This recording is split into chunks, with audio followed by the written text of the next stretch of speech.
தன்னோட காலை இழந்தாலும் இந்திய நாட்டுக்காக நான் ஏதாவது சாதிப்பேன் அப்படின்னு சொன்னவரோட ஒரு மோட்டிவேஷனல் ஸ்டோரி பத்தி தாங்க பார்க்க போறோம். வாங்க நம்ம வீடியோக்குள்ள போலாம்.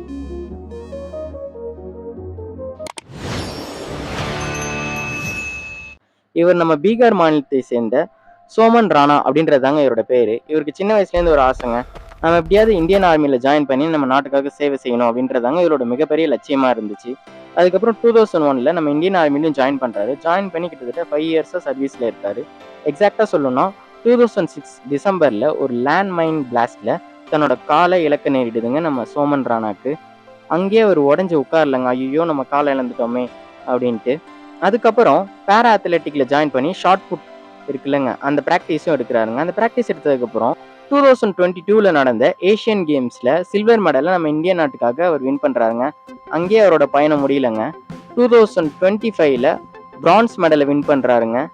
அது மட்டும் இல்லைங்க, 2026ல நடந்த காமன்வெல்த் கேம்ஸ்லயும் நம்ம இந்திய நாட்டுக்காக கோல்டு மெடலை வின் பண்ணிட்டு வந்திருக்காருங்க நம்ம சோமன் ராணா. நம்மளோட மிகப்பெரிய எதிரி யாருன்னு உங்களுக்கு தெரியுமாங்க? சோம்பேறித்தனம் தாங்க. எது பண்றதா இருந்தாலும் சரி நாளைக்கு பண்ணிக்கலாம், சரி நாளான்னைக்கு பண்ணிக்கலாம் அப்படின்னு தள்ளி போட்டுக்கிட்டே இருப்போம். இப்படியே தள்ளி போட்டுக்கிட்டே இருந்தா நேரம் தான் வேஸ்ட் ஆகுமே தவிர்த்து கடைசி வரைக்கும் அந்த விஷயத்த நம்ம பண்ணவே மாட்டோங்க. அதனால எது ஸ்டார்ட் பண்றதா இருந்தாலும் இன்னையிலேருந்து ஸ்டார்ட் பண்ணுங்க. ஒரு நம்பிக்கையோட ஸ்டார்ட் பண்ணுங்க. கண்டிப்பா நீங்க சக்சஸ் ஆவீங்க.